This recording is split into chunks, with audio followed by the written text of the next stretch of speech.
At the time, the parole date had been set, and there had been some small activity in the community about signatures on petitions in the local community. My mom was a big part of that.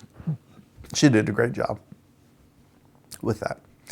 And there were enough signatures there. I couldn't help as much because time was running short. I ended up going to the parole hearing.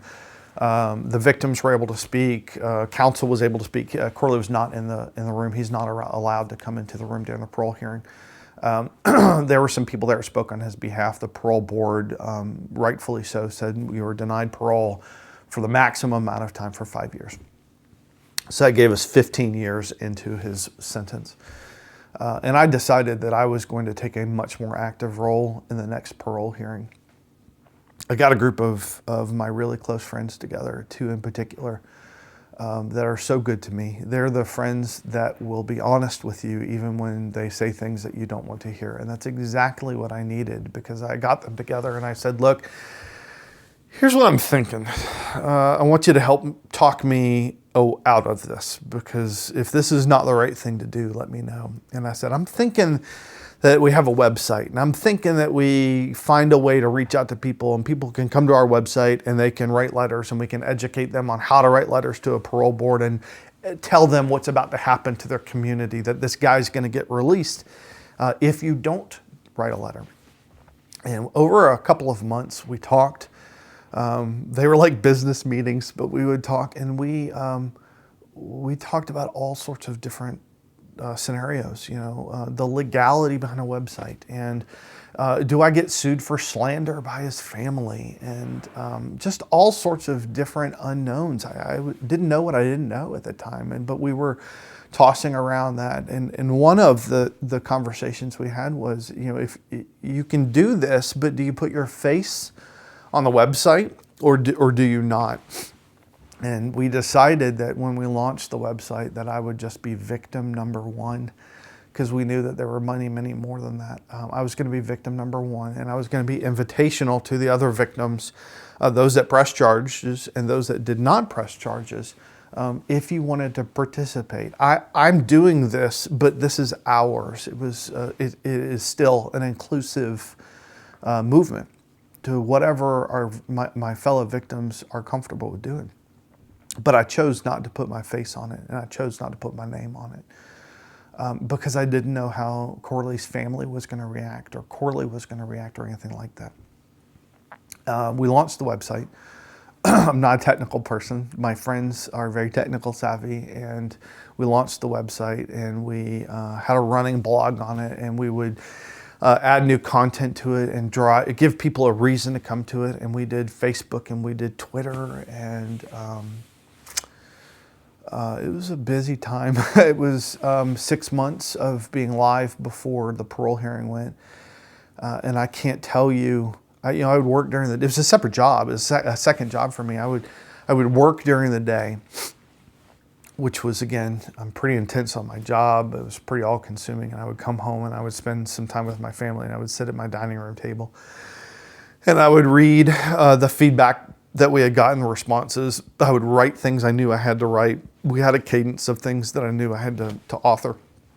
We would try to reestablish the connections and conversations.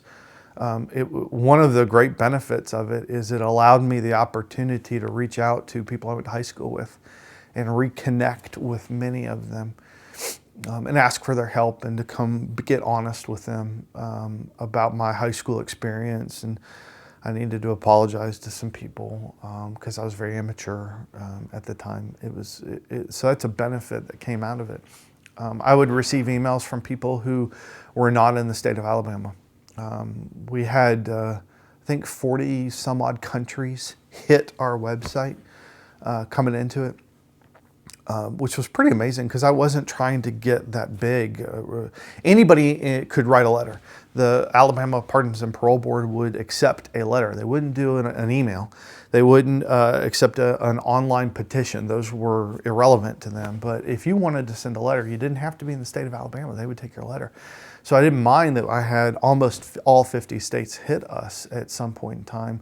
But I would get emails from people that would acknowledge what I was trying to do and to say thank you. I had people who used to work with Corley in the business world going, I had no idea. I had one person who said, I just knew something was not right, but I didn't know what was wrong.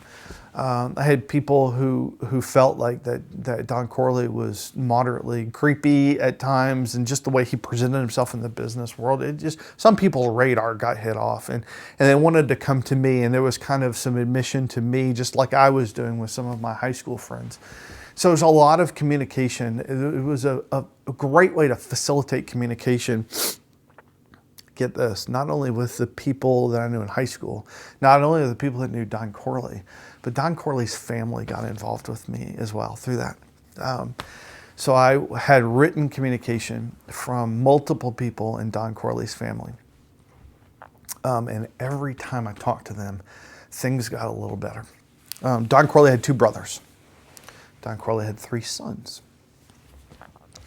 I heard from all 3 sons, and I think I heard from 1 brother before the parole hearing. It was all positive. I got cautious levels of support from the family about that, which helped me validate I was kind of doing the right thing. I was really concerned about the unknown factor of what Don Corley's family was going to do. So, politicians got involved with the movement and started writing letters. Whenever we got a letter from a politician, we would post it to the website. I was extremely proud of that. We had the state attorney general show up to the parole hearing. We had media involved with the parole hearing. I did a media day. I went over to Birmingham and did a media day with all the local TV stations and the major news talk station. I did some time there. And again, it wasn't about me. Everybody wanted to talk about me, and I kept trying to reframe the conversation that I was just one of so many. And we talked about statistics, and we talked about how this is not a crime that is unusual. This is just a crime that's not talked about. Penn State happened around that time as well, and so it inflamed people wanting to talk about it. Penn State was a horrible situation. It was a small gift to my situation at the time because it gave a little bit more exposure to what we were talking about. I can't tell you how much stronger I feel now through trying to keep my perpetrator in jail than any amount of therapy I did. Now I know that they're connected, and I know that they feed off of each other, and they're good things. But by taking action, that allows me to grow up more inside than almost anything else I've done. I'm a big fan of action.